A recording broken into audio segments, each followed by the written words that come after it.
Hola. Buenas noches. Acá estamos el Velar y yo.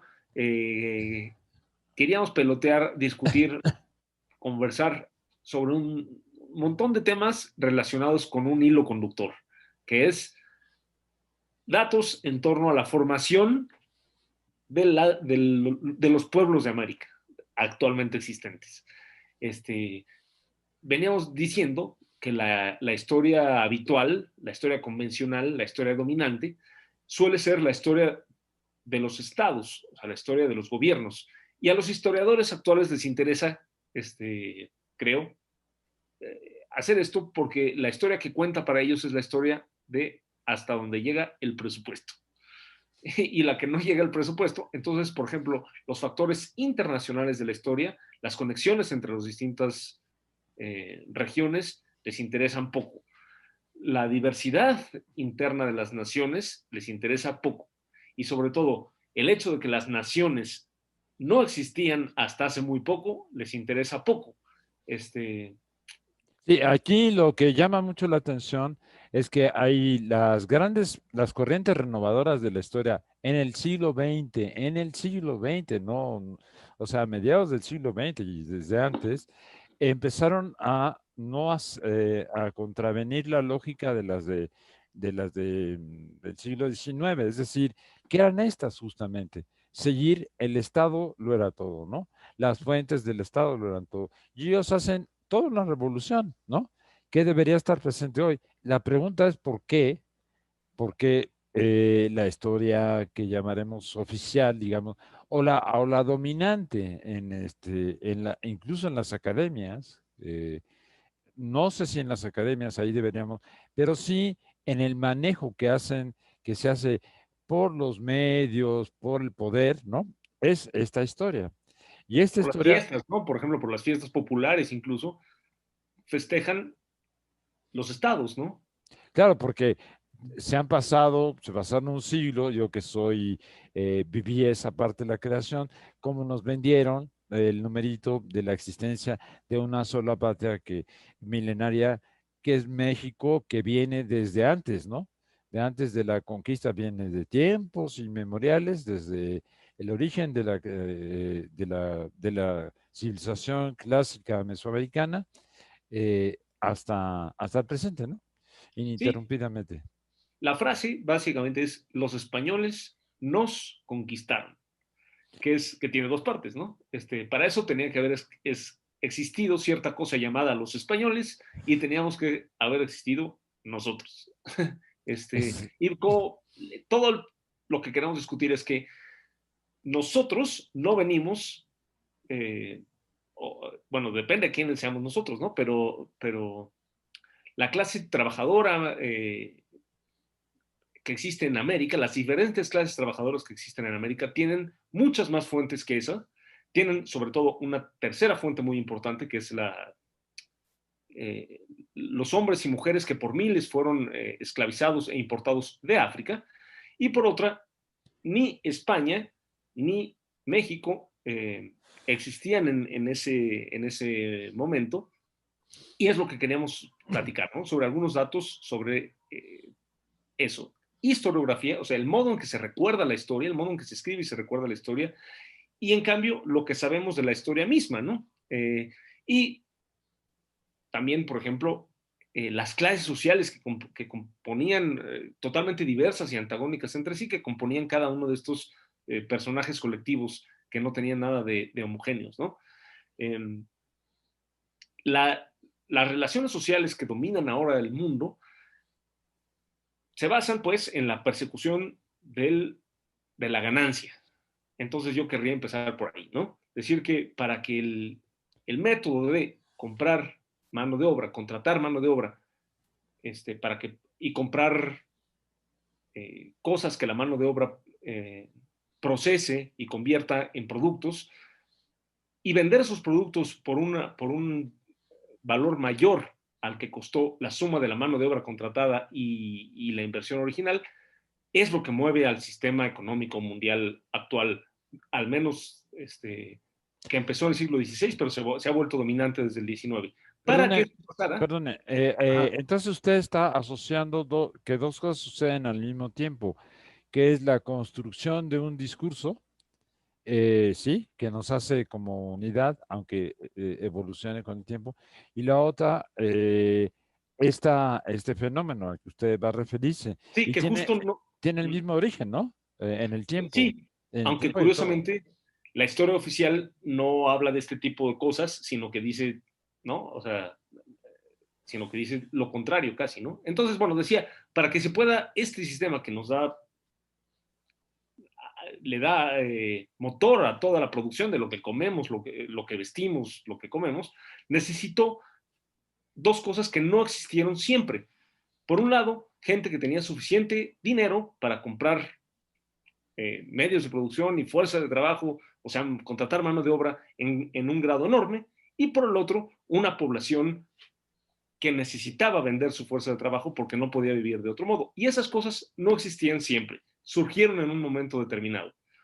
En Europa occidental, en Inglaterra, en Francia, etcétera, eh, por un lado, los campesinos liberados por la caída del feudalismo fueron a su vez despojados de sus tierras por las guerras del siglo XV, y por el otro, eh, grandes sumas de dinero se reunieron en otro polo. Pero para que esas sumas de dinero se reunieran, tuvo que haber una enorme expoliación. Y esa expoliación es la historia que queremos contar, en la que queremos centrarnos hoy, que es el llamado sistema atlántico, que consistía en conquistar capitales europeos, conquistan tierras en América y para extraer sus recursos naturales hacen dos cosas.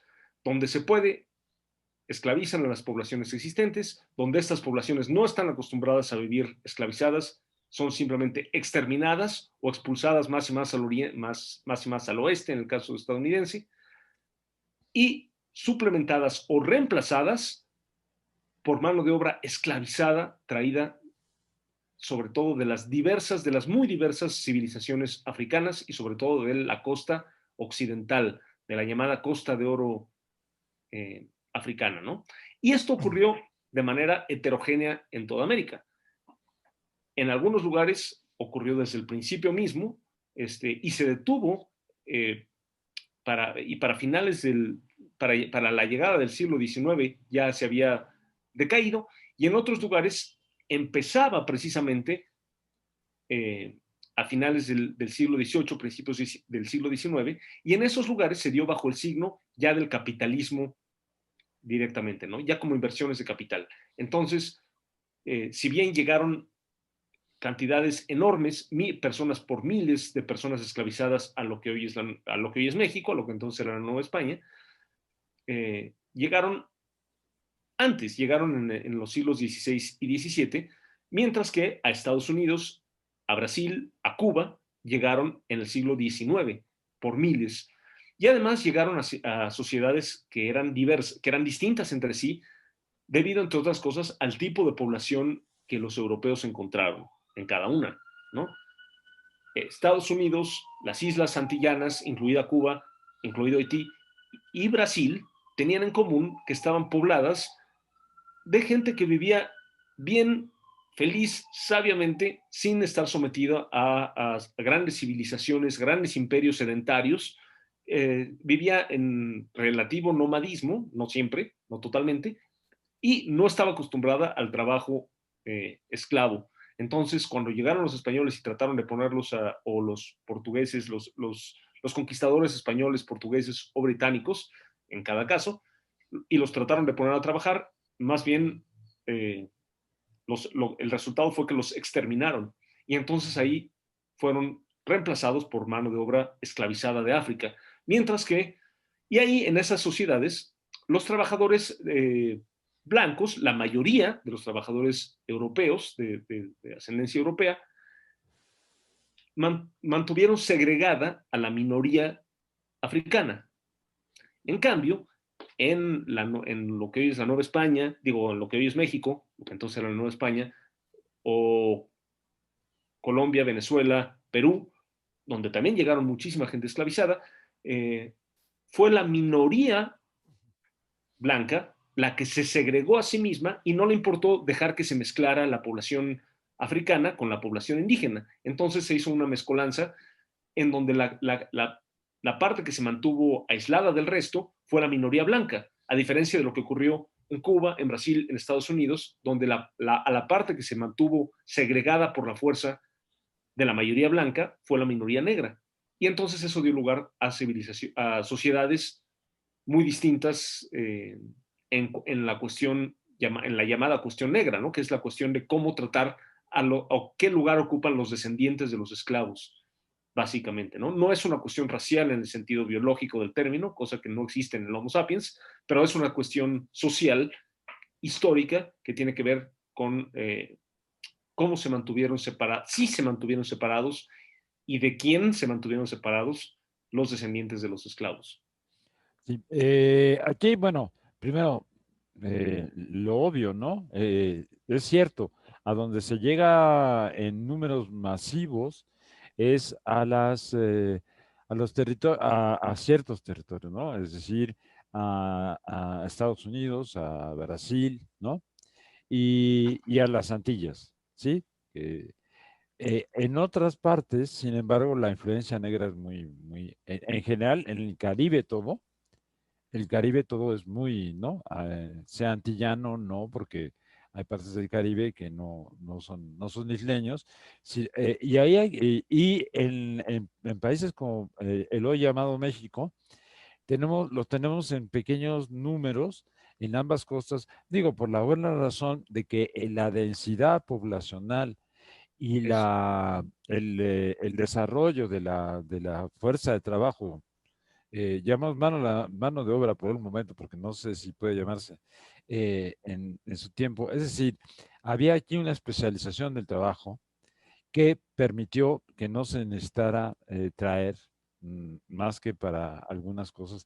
Pero sin embargo, en esos dos pequeños lugares donde se concentró la población negra, esclavos negros que son la costa, un cachito de la costa central del Golfo y una parte del hoy estado entre el estado Guerrero y el estado de Oaxaca. Sin embargo, su, su influencia tiene una riqueza, tiene un poder, una energía, ese mundo, esos mundos negros de los cuales vienen, que no podemos comprender. Por ejemplo, el gran género musical de México después de la conquista, que fue el son, que en realidad son muchos, ¿no? Hay sones por todos lados. Sin embargo, sin la raíz negra no se la entiende, ¿no? Y estamos hablando de pequeñas poblaciones, pero que tienen esa impronta. Bueno, Porque tan, son pequeñas poblaciones que se mantuvieron relativamente aisladas, porque no fue pequeña, o sea, es decir, su entrada en el ADN del conjunto de la población fue enorme. Lo que pasa es que relativamente a estos otros países se integró a la enorme población trabajadora indígena, ¿no? sí, Se disolvió en cierto modo, o sea, sí, pero no quiere decir que no le injertara su propia cultura, ¿no? a ver, yo quisiera ahí ser preciso en etapas, ¿no? Hay una primera etapa de conquista de América que es la que habría que responsabilizar sobre todo a los españoles, ¿no? En ese mismo siglo de que sucede la Nueva España, la antigua Mesoamérica, y sucede la de las Antillas y la del Caribe en general, y la de Sudamérica, ¿no? Que eran dos grandes civilizaciones con una multiplicidad ¿no? de estados y de sociedades tribales, llamémoslos así. En cuanto entiendo por sociedad tribal, lo que no tiene propiamente un estado, ¿no? Realmente es intrincadísima. Observando, por ejemplo, la sudamericana, cuando decimos Imperio Inca, esa es otra tipo de, cuando pareciera que los incas llevaban ahí, que era que la civilización inca, igual que llevaba no sé cuántos milenios allí, ¿no? Y no, los incas son un imperio que se construye 100 años antes de la conquista de América, igual que la de los mexicas, ¿no? O sea, tiene muy poco, tiene 100 años, digamos, 150 años de haberse construido. Y detrás hay un mundo muy, muy complejo, ¿no? Muy, muy rico. Bueno, la primera etapa, digamos, dijimos, es la española propiamente, aunque ya hay avances portugueses, ¿no? Pero tal. Luego empieza ya la inglesa, holandesa, francesa, que va a ser predominantemente inglesa, al siguiente siglo, es decir, en los años 1600, ¿no? 1600 ya, el total. El 17. Ujú. Y ahí empieza el tráfico, un tráfico negro muy intenso, pero que no se va, pero no se va a volver de las dimensiones que usted está hablando, es decir, cuando llegan masivamente hasta que justamente hasta la declaración de independencia de los Estados Unidos. Es muy chistoso, ¿no? Ujú. Es decir, eso pareciera ser una revolución, la de los Estados Unidos, ¿no? Por la cual se separa del resto pues, se separa de Europa. Y sin embargo, cuando al poquito tiempo, Inglaterra es el último país que declara el fin de la esclavitud y lo hace no mucho después de la independencia de los Estados Unidos, ¿no? No, de los primeros, ¿no? Que es de los primeros países que declara el fin de la esclavitud. Sí, No, bueno, sí, es de los, bueno, sí, sí, como entidad, sí, eh, pero también está, digamos que para más o menos al mismo tiempo, España, Inglaterra y los países que ya son independientes en América Latina, es decir, esos países llamados los países, no quiere decir que sean naciones, son países, ¿no? En principio ya han declarado el fin de la esclavitud en México. Usted bien recuerda que nos ha recordado que ha sido con Vicente Guerrero con quien formalmente, ¿no? Se declara esto en los años 1820. Bueno, justo ahí empieza la trata de esclavos a lo bestia, ¿no? Para conducirlos a los Estados Unidos y a Brasil. Es así porque no ubico bien el proceso brasileño. ¿Cuándo inicia en Brasil ese fenómeno? ¿Y qué época? entiendo que o sea, lo que pasa es que la colonización de Brasil es un poquito posterior a la de la Nueva España, por ejemplo, pero desde el principio empiezan a traer mano de obra esclavizada. La cosa es que no se detienen pronto, a diferencia o sea, a lo largo del siglo XIX siguen trayendo, e incluso cuando se prohíbe la trata atlántica de esclavos, cuando se dice, bueno, ya no se van a traer más esclavos, los cabrones esclavistas de Estados Unidos y de Brasil ponen granjas de reproducción de esclavos, lo cual es una brutalidad increíble, ¿no? Que siguen existiendo hasta en el caso de Estados Unidos, hasta los años 60 del siglo XIX, y en el caso de Brasil, hasta los años 80 del siglo XIX. O sea que, No, entonces estamos hablando en esos dos grandes periodos, o sea que en el primero lo que estamos hablando es de los orígenes del capitalismo, ¿no? Pero son orígenes que no está eso sucederá o no sucederá. Bueno, sí, sucede gracias sí, justamente a la expansión marítima europea que inicia por América, sí, exclusivamente, porque hay dos grandes etapas colonizadoras. Esta primera que sucede en América hasta, hasta el siglo XVIII, y luego en el siglo XIX va a venir la segunda gran etapa colonizadora, ¿no? Que va a ujú, alcanzar al interior de África y sobre todo Asia, ¿no? Y que además, pero curiosamente, con quien nunca puede esa expansión es con el Islam. Qué curioso, porque hasta 1920, tan tarde como 1920, no puede Europa, bueno, no puede hoy siquiera, ¿no? Del todo, vencer. Y eso es el cinturón. Hay un cinturón de estados islámicos en los momentos de Colón, en esos alrededores, un cinturón de estados islámicos que cubre desde el Atlántico hasta las puertas de China, ¿no? sí, Pero- porque fue al revés. Las guerras de emancipación en Europa oriental, en Bulgaria, Grecia, etcétera, fueron contra el Imperio Otomano. Sí, O sea, claro. los otomanos expandieron su influencia hacia Europa, no hacia Europa occidental, cierto es, pero sí hacia los Balcanes. Y justamente en estos países se dieron guerras de emancipación nacional contra los, los otomanos, que eran musulmanes, ¿no? Sigue habiendo poblaciones importantes, poblaciones musulmanas en la ex Yugoslavia, en Albania, etcétera, ¿no? En los Balcanes, pues, para decirlo pronto. Sí, pero incluso bueno, eh, lo que...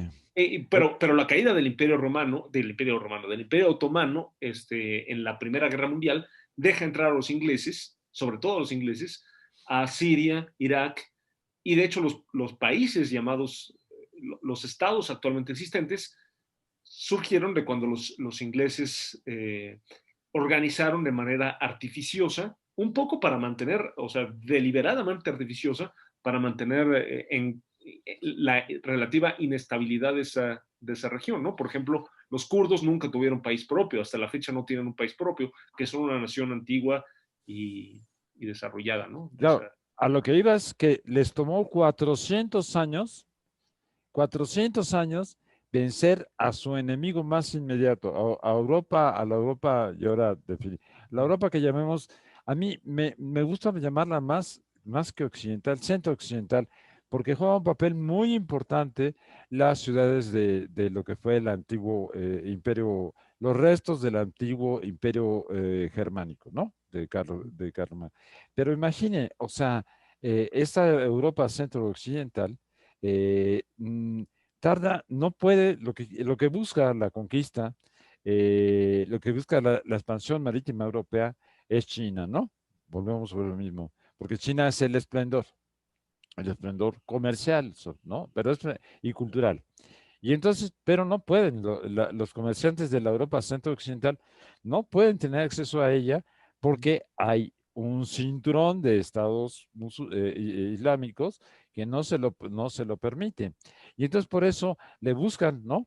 Caminos. Y entonces los portugueses se van por la costa de África occidental, atlántica, y Colón, a quien ha corrido Enrique el Navegante, o sea, la corte portuguesa, porque es que, sí, mire, si Colón es que si Colón tuviera, eh, cuando los cálculos de Colón eran una locura, Sí, por de eso hecho, su recuerde, mérito fue su error, ¿no? O sea, Enrique el Navegante seguramente dijo, sus cálculos están mal, la Tierra es mucho más grande de lo que ustedes son, ¿no? claro, porque Sí, todo el mundo sabía que era redonda y había ya cálculos y había cálculos muy diversos, pero digamos, había un cálculo que ya se aproximaba mucho al real, ¿no? El, recordemos que nunca habían sido retadas las aguas de un océano, porque no existe dos océanos, ¿no? No, no, bueno, está el Índico, pero luego está eso que llaman el mare incognitum, ¿no? Es decir, esa cosa es la misma, debería ser la misma a ojos de cualquiera, de allá hasta China. Y uno echa, mire, ve uno lo que sería, hoy llamamos el viejo continente, y en ese tiempo el mundo, ¿no? sí. Y dice, güey, eres bien chiquito, ¿no? En relación a dices, no, aviéntate ese mar, porque además, si tuviera ese volumen, ese mar, ahí sí me extraña, perdón, que griegos y demás no hubieran calculado la brutalidad con que habría llegado a las costas el océano de tener este volumen, ¿no? Algo atemperaba, algo detenía ese monstruoso, creo que son 3/5 partes de la Tierra las que hoy están bajo las aguas, ¿no? Imaginemos que no existe América, entonces ya son digamos, cuatro, Quintas cuatro partes. quintos, ¿no? Aproximadamente, un poco más o menos.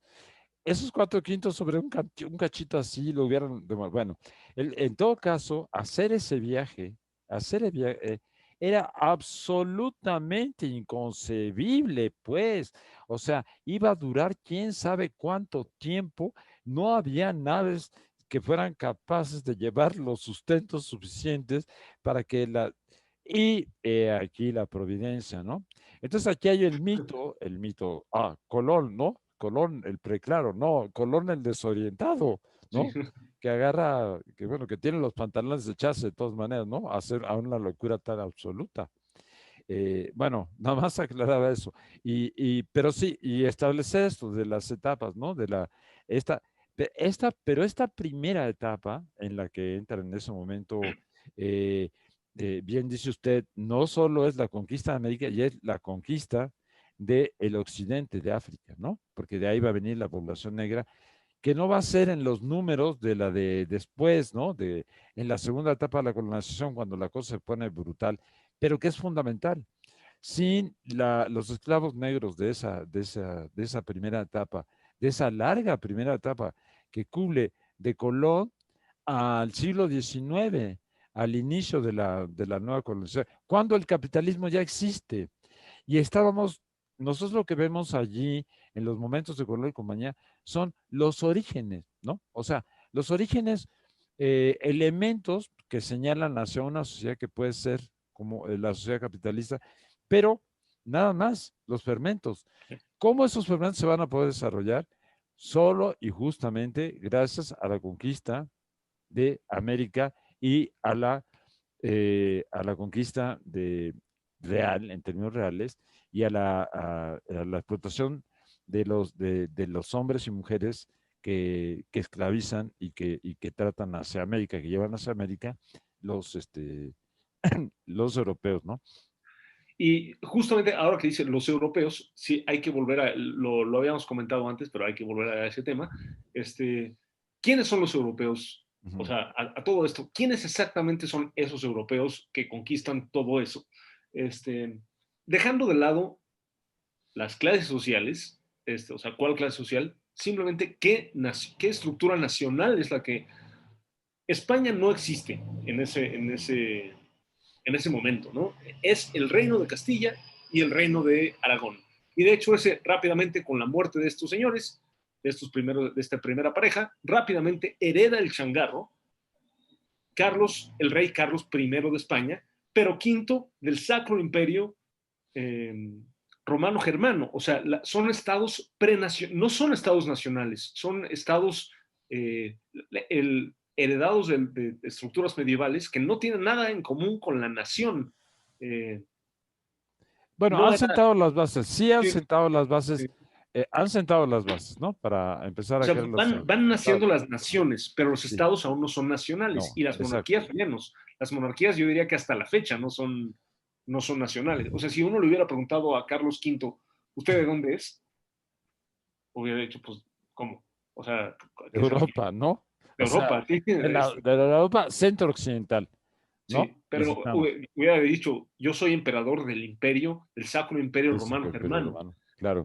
y rey de España, y rey de Bohemia, y rey de no sé dónde. ¿Cómo que usted de dónde es? ¿Qué Ahora, idioma habla? Pues esa pregunta todavía tendría un poquito más de sentido, pero no mucho, no, no, no porque mucho, porque es un Habsburgo, ¿no?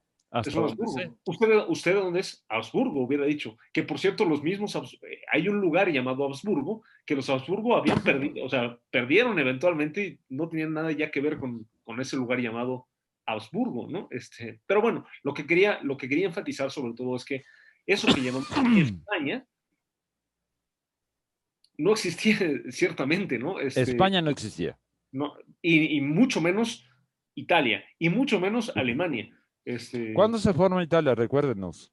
En el En el siglo siglo XIX, XIX, bien entrado. bien entrado. El último estado, es que me acuerdo de ese dato, pero el último estado de la República Mexicana que se conformó como estado fue Morelos. Ujú. Es más, eso es Más viejo. más antiguo que el país llamado Italia y que el país llamado Alemania. O sea, esos dos fueron muy, muy, muy tarde, ¿no? Pero además no tenían noción, ¿no? Antes de la Revolución Francesa, ningún país tenía noción de ser, nosotros somos los franceses, nosotros somos los españoles. Lo que había era, poco a poco fue habiendo, sí había una nación, poco, y justo en esa, o sea, impulsada por los estados absolutistas, se fueron poco a poco haciendo naciones. O sea, eso sí, circuitos de circulación de mercancías facilitados por una lengua común. O sea, uno sí compraba cosas que venían de Andalucía o lo que fuera, ¿no? Y marcado por fronteras. Pero lo importante aquí es enfatizar que las naciones son procesos históricos. No existieron, Sí, no han existido siempre. Y lo mismo puede decirse, con más razón todavía, del lado, digamos, de acá. O sí, sea, bueno, las dimensiones de ese fenómeno, o sea, qué tanto en el tiempo, eh, Kafka, Kafka está escribiendo lo que está escribiendo, ¿no? Sabemos que, eh, cuando por primera vez en la historia de esa cosa llamada, que quieren, bueno, llamada Europa, los estados nacionales se van haciendo impermeables. Es decir, hasta ese momento, hasta la época en que nace Kafka, que se va desarrollando, uno no necesita pasaporte, uno no necesita, o sea, cédula de identidad, uno no necesita nada de eso. Y pasa, son impermeables, ¿no? A partir de ese momento, no. Ah, ¿quieres pasar? Perdón, necesitas. papelito. Entonces, todo eso creo que está en el proceso, visto. O sea, eh, todo es papel, todo tiene que estar registrado. Nosotros tenemos control de usted en todo, porque Todo. aparte es eso, ¿no? Si todo está, si la burocracia crece a las dimensiones que crece en ese justo momento, entonces va a tener usted, voy a poderlo seguir a usted con todo detalle. Pero bueno, solo era para marcar qué tan tardío es el proceso, qué tanto lleva el proceso que para nosotros es los orígenes del capitalismo, el desarrollo y la conquista, ¿no? De América y del África negra en términos de su población, ¿no? No en términos de su territorio, que es secundario de momento, ¿sí? Sí, pero entonces lo que tenemos es que no, o sea, África hasta la fecha, el discurso oficial lo maneja como si fuera un solo país, ¿no? Tanto así que tan poco peso han tenido la separación nacional, porque las civilizaciones que son prenacionales, y con prenacionales no quiero decir nada negativo, hasta al contrario quizá, las civilizaciones, las separaciones naturales de la gente fueron cortadas artificialmente por fronteras hasta el punto de que la gente hasta la fecha se refiere a África sin demasiada especificidad. Pero obviamente lo mismo podría decirse de Europa, ¿no? Hasta en esos puntos y más aún de América, ¿no? Que es, aquí llegamos a el hecho de que se llame México este Exacto. asunto, ¿no? La Ese es el decisión tema. consciente de convertir un imperio de muchas civilizaciones, que además no cubría todo ese territorio, pero aún lo que sí cubría era sumamente diverso, identificarlo con la totalidad, ¿no? Y tramposamente identificarlo con la totalidad. México, o sea, México Tenochtitlan, los mexicas, esa bonita palabra, designaba a una ciudad-estado que se había vuelto imperio. Nada más, que alguien en Yucatán o en Oaxaca diga, nosotros a los mexicanos nos conquistaron, es una creación histórica muy interesada, o sea, muy... Aunque vayamos, yo voy salpicando con cosas. Mire, Sí, en 1900, en México no se crea un extenso sistema educativo hasta el libro de texto gratuito, ¿no? Bueno, las campañas alfabetizadoras, porque en 1948, ¿no? O sea, ya para poner, se lanza una campaña alfabetizadora, porque seguramente más sabía de la educación en estas tierras, que se llamaba Jaime Torres Bodet, que por cierto fue un escritor, ¿no?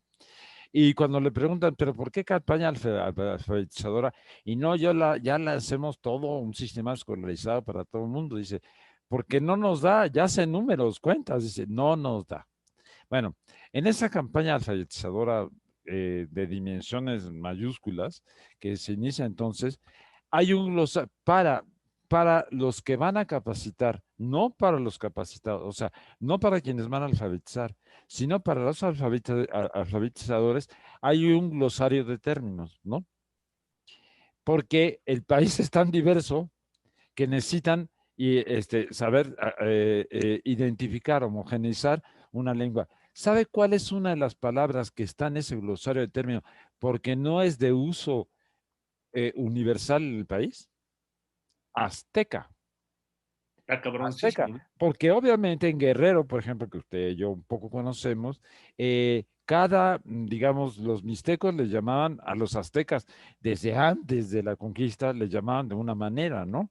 Y luego, en otra zona, les llamaban de otra manera. Es decir, aztecas es una noción que no está todavía en 1958 todavía extendida en el país porque cada región le llamaba, cada región indígena, que había sido sometida.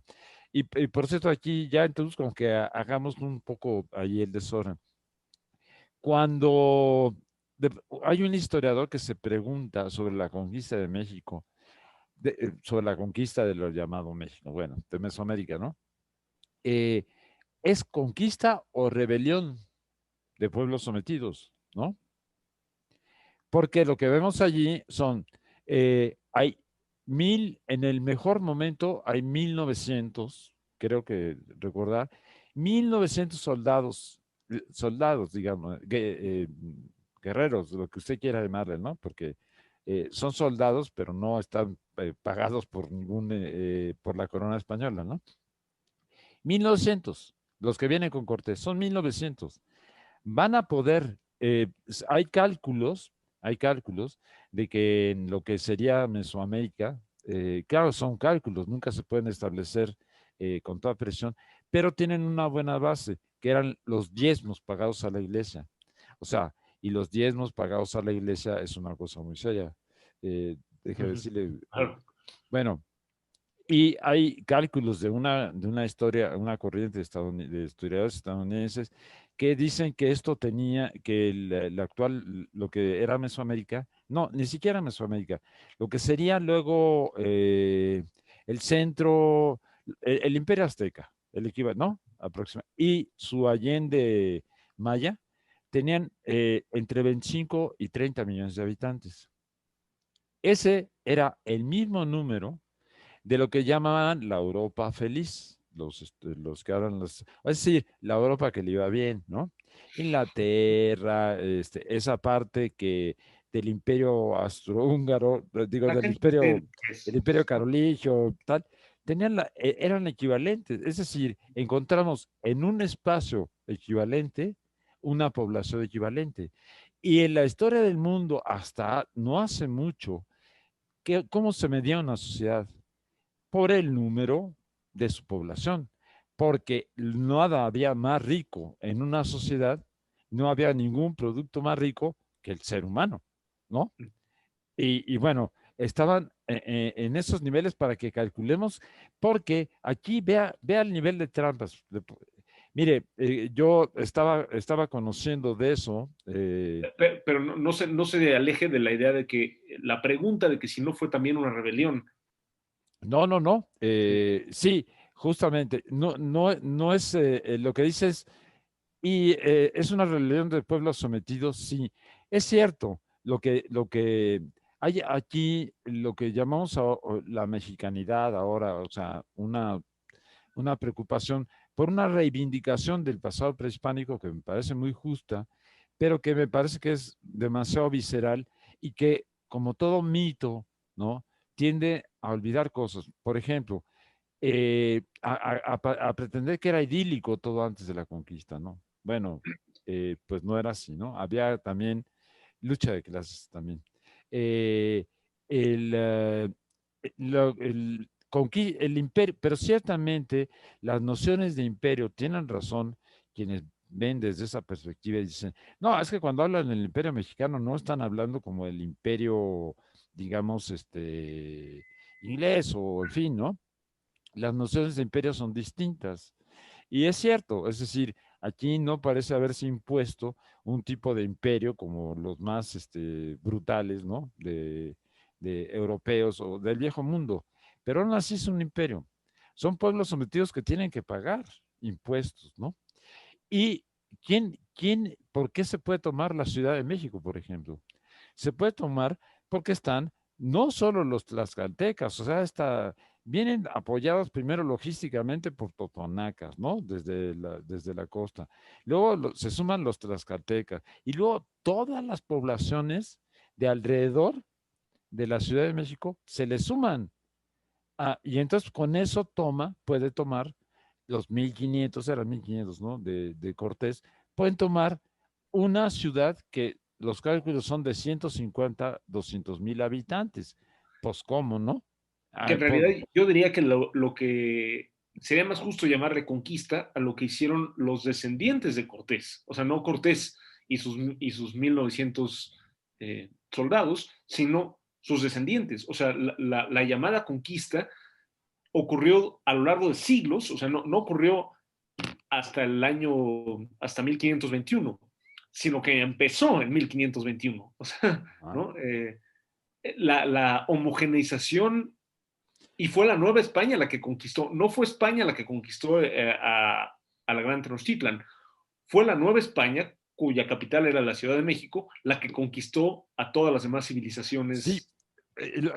una cosa que también llama mucho la atención, después de conquistar las zonas, digamos, las grandes zonas civilizatorias de Mesoamérica, es decir, lo que era el Imperio Azteca en ese momento, los mayas, demás, ¿no? En Oaxaca, se lanzan sobre las poblaciones, la Nueva España, los españoles se lanzan sobre las poblaciones del norte, las poblaciones que llaman chichimecas, ¿no? Que Ujú, los propios, también hay que ver que el concepto de los propios mexicas, ¿no? Al llamar chichimecas quiere decir bárbaros, ¿no? ujú. Aproximadamente. Bueno, todo lo que estaba al norte, sí, no tenía un desarrollo agrícola, o por lo menos no en las dimensiones, ¿no? Y tardan, mientras que para tomar la Ciudad de México se tarda 3 años, 3 años, para tomar todas esas regiones les va a tomar 50 años de una guerra sin cuartel, a pesar de que acompañan a los conquistadores, los acompañan grandes núcleos ya de indígenas que son obligados a ir a la guerra. O sea, una gran civilización les abre las puertas en 5 segundos, le da las claves. ¿Por qué es eso?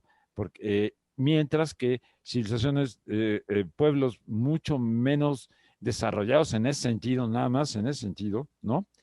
Le están a 500 años, le oponen una resistencia brutal. Y Bueno, hasta la Revolución Mexicana no había acabado no, la pero guerra del entonces Llano. continúa usted donde lo dejó en esto de que inicia la conquista a partir de 1524, ¿sí? Dijo Sí, usted. o sea, en realidad yo digo que es muy importante y como que esta historia enfocada en el Estado estaba el Estado mexica y llegó el Estado español y lo sometió, punto. Y entonces vino el periodo de la Nueva España y ese periodo duró hasta que 1821 y entonces se quitó el Estado español y vino el Estado mexicano. Y en realidad esa historia niega o pasa por encima de la necesaria conquista o sea, que de la religión, o sea, la religión católica cristiana, el idioma español, tuvieron que conquistar todo el territorio de la Nueva España. Y eso empezó en 1521, no Sí, terminó en 1521. Empezó en ese punto, eh, del mismo modo que la, la, la independencia, en cierto modo, también empezó cuando supuestamente terminó, ¿no? sí, bueno, sí, En es el cierto. sentido del desarrollo al menos en el sentido del desarrollo de una conciencia nacional distinta, ¿no? Probablemente muchísimos pueblos no se enteraron de que esto había pasado, sino hasta mucho después. Sí, eh, una cosa que vimos, es que respecto al conjunto de América, sin sin que se nos, sin que pareciera, sin que seamos chauvinistas y los mexicanos somos y mexicanas somos gran cosa y no sé qué, pero realmente la historia de esto que hoy llamamos México, realmente sí es la historia posterior, ¿no? La historia posterior eh, la historia posterior a la independencia, no creo que tenga parangón, ¿no? En América Latina. Vimos, ¿no? Que fue extraordinariamente rica porque tuvimos una reforma, eso que llamamos reforma, y la guerra contra el imperio de francés, ¿no? A continuación, luego la revolución de 10 años que tuvimos, o sea, tuvimos una revolución de 10 años, en que realmente hubo utopías, ¿no? Utopías, grandes utopías, para confrontarse, bueno, con quienes ganaron, ¿no? Con esa emergencia de clases medias, que triunfaron. Es decir, vemos allí que la historia, pero en conjunto la historia de estas tierras es riquísima. Observando, por ejemplo, Sudamérica, eh, bueno, lo que se ve allí es quizás incluso todavía más vivo que lo que había en Mesoamérica. Y le podemos establecer un poco a nuestro presunto auditorio, ¿no? Eh, según dicen los historiadores, hay dos grandes mundos, ¿no? El mesoamericano y el andino, ¿no? Es intrincadísimo todo eso. Bueno, sobre todo el mundo andino es de una complejidad que apenas entendí, le confieso, ¿no? Era muy compleja. Que al final, que cuando llegan los españoles ya en ese momento están dominados por el imperio inca, ¿sí? Ujú. Que es lo que le da aglutina. Bueno, y aquí la Mesoamérica, lo que llamamos Mesoamérica, no solo se extiende hacia el sur, hacia, digamos, Panamá, ¿no? Hasta allí llega un momento que se extiende, sino que llega por dos lados, por el sudoeste de los de Norteamérica, de los hoy Estados Unidos, por esa parte, hay ahí todavía los indios pueblos, los otros pueblos que cultivan la agricultura, o sea que están influidos, ¿no? Tienen una interacción, pero están muy influidos ahí. Y luego en la costa este de los hoy Estados Unidos, todas las poblaciones conocían la agricultura, cultivaban la agricultura, que estaba basada en los mismos productos de de la civilización mesoamericana. Es O sea decir, que quizá su nomadismo fue un poco impuesto por el robo de tierra de la conquista de los colonos, ¿será? Por la colonización. O sea, fue... no, no, no, no. No, bueno, no, eso sí, yo no lo dije, ¿eh? Ah, No, sí, bueno, no, no lo sé. no, no, no, no, no. No, no, esto era un proceso interno, estaban en procesos internos como en buena parte del mundo, ¿no? O sea, veamos como, por ejemplo, usted citó al Imperio Otomano, ¿no? El Imperio Otomano llega acaba de llegar a lo que a lo que son los grandes estados islámicos en las cruzadas, ¿no? Y llegan, son conocidos además como unos bárbaros, ¿no? Pues sí, por violentos, pues, ¿no? O sea, son muy violentos. Bueno, luego cuando lleguen los cruzados van a saber también los otomanos lo que son violencia, ¿no? Porque para violentos estos. Pero bueno, o sea, quiero decir, están en reconformación, ¿no? Todo el tiempo, no solo pensemos en que están en reconformación por atraso los países de América, ¿no? Está en recomposición todo el mundo. Incluso China, que es una historia, es que es una historia, por eso China, al ver hoy, decimos, bueno, China tenía que ser el gigante que es, porque es una historia muy peculiar. China lo que hace es, llega un momento en que pone la muralla china. ¿Por qué pone la muralla china? Lo que ha entrado hasta ese momento, que son multitud de etnias, ¿no?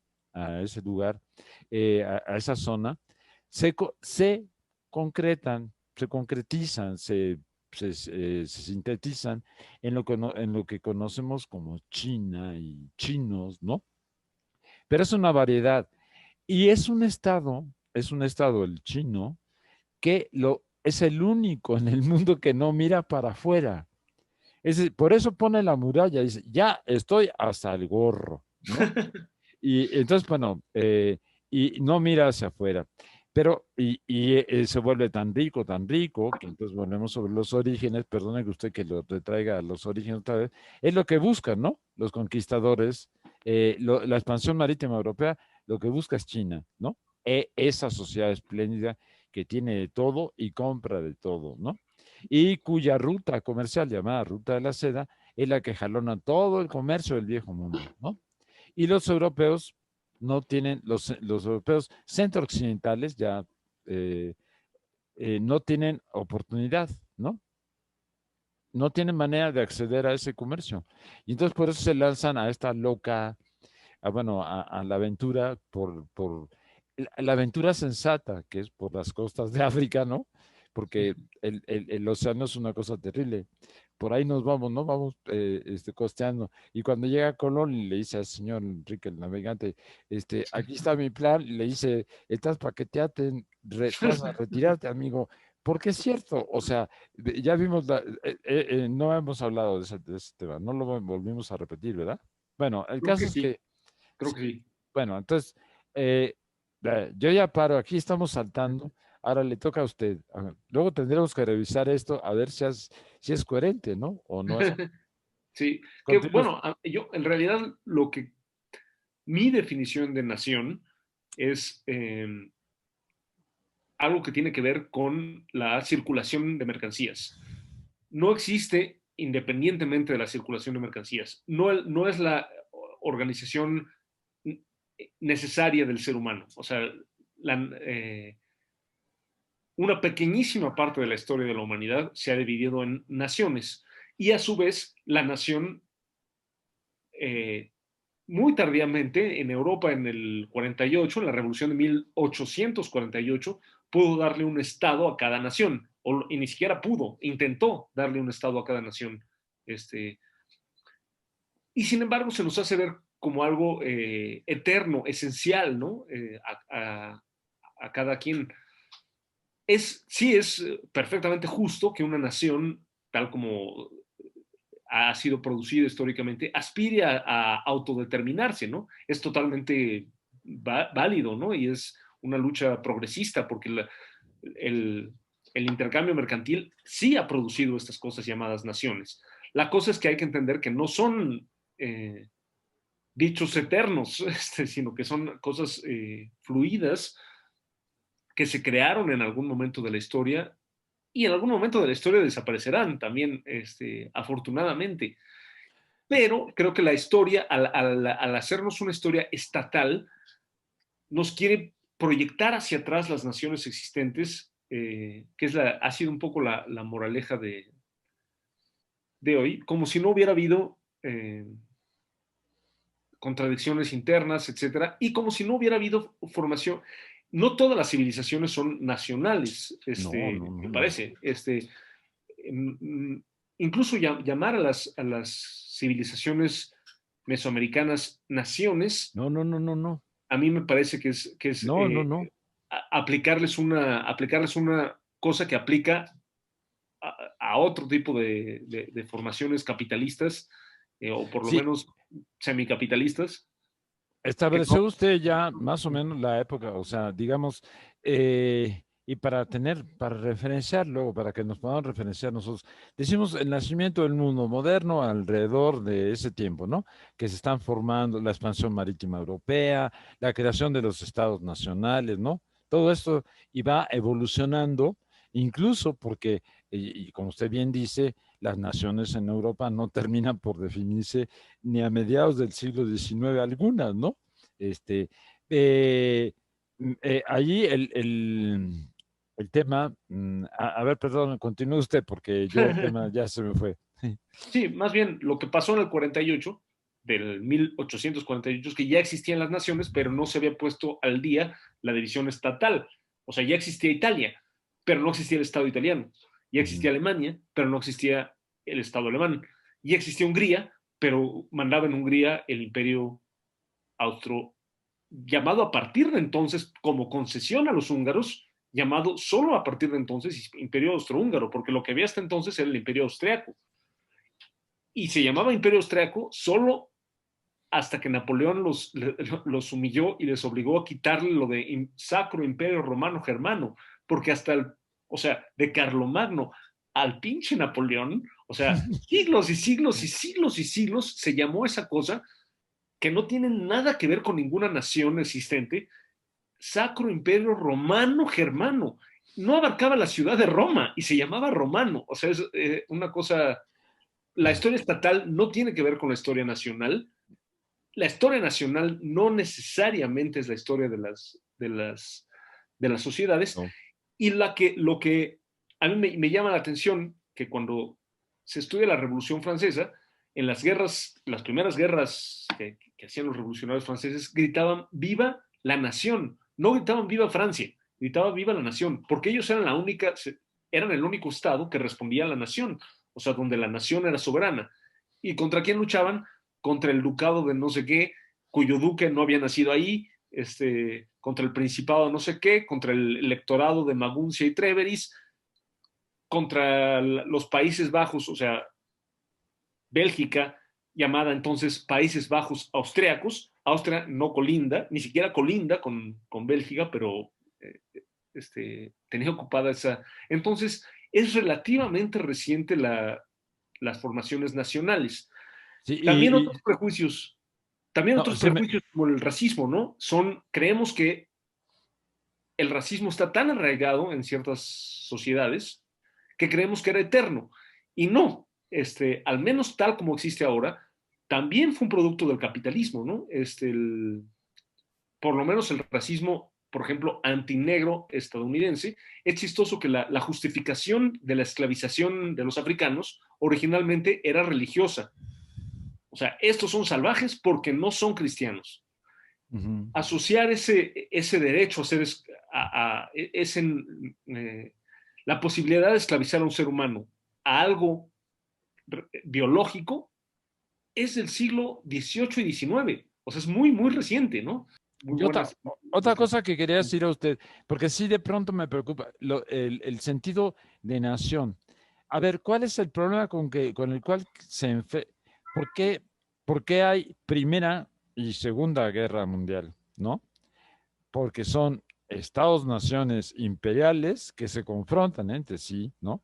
Y van y convocan al espíritu nacional, ¿no? Y Sobre todo, ¿por detrás, qué la gente lo sigue? O sea, porque te sí, dicen, bueno, la porque la patria está en gente, peligro, a matar franceses. Y del bueno, otro lado, cruzando una línea imaginaria, la patria está en peligro, a matar alemanes. pues sí, o sea, lo que pasa es que el nivel de propagandización y de otras cosas, ¿no? Que tiene que ver con eso estaba muy canijo. Pero el tema aquí era, bien dijo, o sea, cuando termina, cuando termina se completa la revolución, cuando se hace la revolución bolchevique, el tema era que se estaba esperando que se precipitase el mundo entero, ¿no? Porque como bien luego se diría, no es posible la revolución en un solo país, o sea, la revolución que tenían contemplada, ¿no? Ahí está, y el tema de las naciones vuelve a aparecernos como un monstruo, ¿no? Y eso Que, que el Trosco soy yo, ¿eh? ¿eh? Y eso que el Trosco era yo, ¿eh? Entonces usted, pero bueno, usted me enseñó, yo repito cosas. Ok. Bueno, oigan, bueno, continúe usted. No, Perdón. ya, creo que vamos acabando. Ok. Para que no se nos cierre el changarro Zoom y Sí, no acabemos de espantar al respetable. sí, porque ya está muy, ya no sé si Porque, habrá aguantado algo. pero hay muchos temas, ¿no? Hasta la fecha creo que la indiferencia a lo que pasa más allá de donde cubre el presupuesto, de la cultura política de la gente, o sea, la gente realmente es muy indiferente, ¿no? A lo que pasa más allá de la línea imaginaria que nos separa de Guatemala, para no ir más lejos, ¿no? Como si las cosas no afectaran, ¿no? Entonces esto es un poco, estoy conectando a por qué hacemos América en crisis, entre otras cosas, ¿no? Que No América, hemos hablado, no hemos hablado de eso. Usted no nos ha dicho nada de América en Crisis. ¿Qué es América en Crisis? es un programa buenísimo que hacemos el Velar, que coordinamos el Velar y yo, y en realidad hacen gente muy valiosa, sobre todo mujeres activistas, periodistas, algunos hombres de diversos países de América, para ver pues la coyuntura súper inestable que estamos viviendo a nivel de cancha, como decimos. O sea, no son académicos, no son celebridades políticas, más o menos célebres, a veces sí son bastante célebres, pero sobre todo son célebres porque están actualmente, no son veteranos de pasados movimientos sociales, sino son actualmente militantes y dirigentes de los movimientos sociales, ¿no? Hemos tenido a Canela Crespo de Bolivia, bueno, nuestra gurú es Alina, que es periodista, militante, que está en todos los países simultáneamente, a Laura Carson de Estados Unidos, bueno, y muchos más.